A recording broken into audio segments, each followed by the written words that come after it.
Chapter 4, Navigating Cognitive Dissonance, Stories of Growth and Understanding. In this chapter, we learned about actions and behaviors and how they affect one another. Have you ever made a purchase and then got home and had buyer's remorse because the item was more expensive than you wanted to spend? Have you ever told yourself you were going to exercise every day to help lose weight, to then just skip the workouts that you had planned? How about complaining about having to go to work or do chores around the house, but you still go to work and do the chores around your house? Well, you aren't alone in these conflicting feelings, and it's so common it has a name. Cognitive dissonance. Cognitive dissonance is the discomfort a person feels when their behavior does not align with their values or beliefs. This feeling has the ability to influence your day-to-day life, changing your attitude, decision-making skills, and even your social behavior. Cognitive dissonance occurs to everyone at some point or another and during all different stages of life: childhood, adolescence, young adulthood, and into adulthood. We're going to go through some different examples of cognitive dissonance throughout different stages of your life.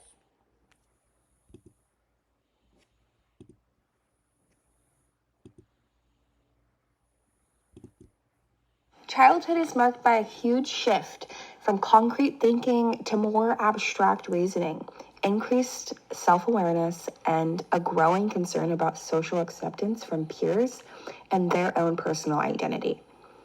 Cognitive dissonance is particularly relevant during this time because children are beginning to form their sense of self, navigate these new social roles, and are working on balancing conflicting expectations, which can lead to conflicting internal conflicts. Up next, we'll have a story about a boy named Kai. He struggles with his own self-doubt while playing basketball.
The lessons we learned from Kai's story, starting with development of identity.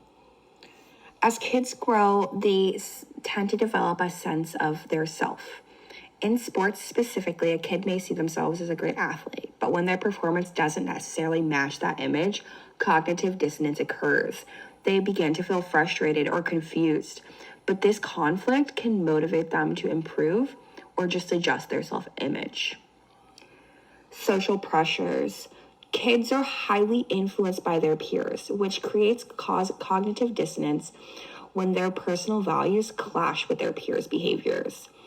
We see this when a kid might want to fit in, but feels uncomfortable with actions like teasing their teammates, which leads to an internal conflict.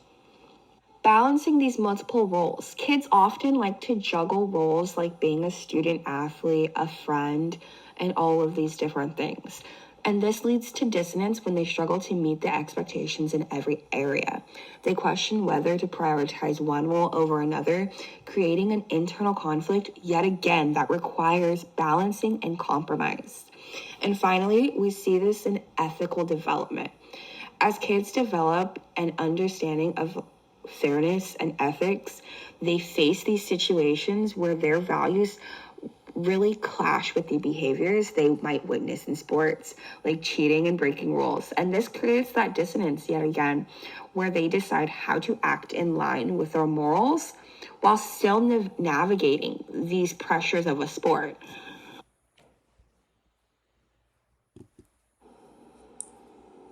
Understanding and recognizing cognitive dissonance in adolescence is essential because if left unaddressed, it can contribute to long-term issues such as anxiety, low self-esteem, or even depression. Let's get into Sarah's story.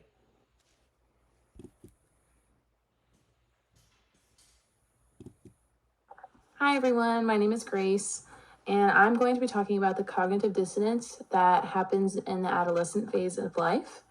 And I'm going to be doing this based off of how religious people feel when they experience the cognitive dissonance.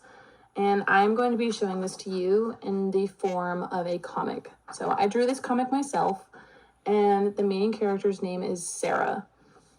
So it starts off, and right here she says, "Hi, my name is Sarah, and I'm on my way to my first day of high school." And the next one, it says, "Sarah stands with her friends at school. One of her friends says, 'Wow, Sarah, you look so pretty today.' And her other friend says, 'Yeah, unlike that girl, Jessica.' Still standing at lunch, her friend says, 'Oh my gosh, did you see her outfit today?' And Sarah says, 'She looked so totally fat and ugly.' And then the next one, they're still standing at lunch, and her other friend says, 'We are so much prettier than her.' This next part, Sarah is in the bathroom by herself as she thinks to herself, 'Why did I participate in that gossip? I feel so bad. I wanted them to like me, but I'm a Christian. I'm not supposed to talk about other people that way.' And the next one, she's still thinking to herself, 'I feel really uncomfortable talking about people that way. I have better self-values than that.' And then this one, she's still in the bathroom, but this is a little bit of an explanation of what happened. So here's an example of Sarah experiencing cognitive dissonance as a religious high school student in the adolescence phase. Sarah did something against her moral values, then experienced discomfort because of her decisions, and this was an example of cognitive dissonance. So basically what happened was Sarah made fun of someone and gossiped about someone that was against her beliefs. And as a religious person, she is not supposed to talk about people that way. She's supposed to treat others how she wants to be treated. And she participated in gossip and she felt bad about it. And that was what she did. That was a form of cognitive dissonance because she felt uncomfortable and felt bad about it after. And so that was basically what happened in my comic. In the adolescent phase of life, at least how I experienced it, is you definitely want people to like you when you're that young. You're trying to make friends and you're trying to be popular and you're trying to be the best version of yourself that you can so that everyone likes you. And I felt like I wanted to portray that in this comic because I think that that's something that a lot of people experience in the adolescent phase, which was why I used that as an example for my comic. So thank you for listening, and on to the next. Hi everyone, my name is Grace.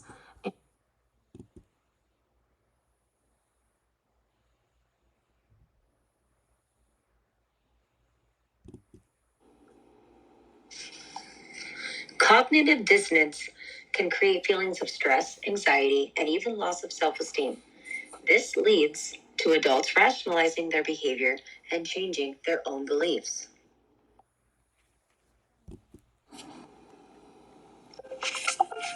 Lee is a college student majoring in architecture.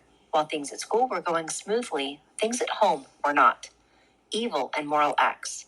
At home, Lee's boyfriend Thomas enjoyed spending time with his friends. Nothing wrong with that. However, each time Thomas goes to leave, Lee is told that she isn't wanted or welcome to join and must stay at home. It started off as just a guy's night out, but over time the statements grew more and more harsh. Saying becomes believing. As time went on, things at school continued to go well. Goals were being met. But as Thomas's behavior towards Lee grew more abusive, he assured Lee that this is how relationships are and that what he was doing was normal. The more he said it, the more she believed it. Cognitive dissonance. Even though Lee believed that this was how relationships were supposed to be, she still felt that Thomas's behavior was wrong. She believed that she was being treated wrongly, but could only justify staying because clearly she wasn't meeting his needs and needed to stay to please him. Selective exposure. Thomas kept to a small group of close friends. Thomas knew that outside of his circle of friends, his actions would be seen as wrong, but inside his circle, everyone's beliefs aligned. Lee was the problem. Self-perception. Thomas's self-perception was fueled by the belief that Lee was the bad guy, whereas Lee's perception was that she was the problem, and in fear of being seen as a complainer, she must keep going like all is well.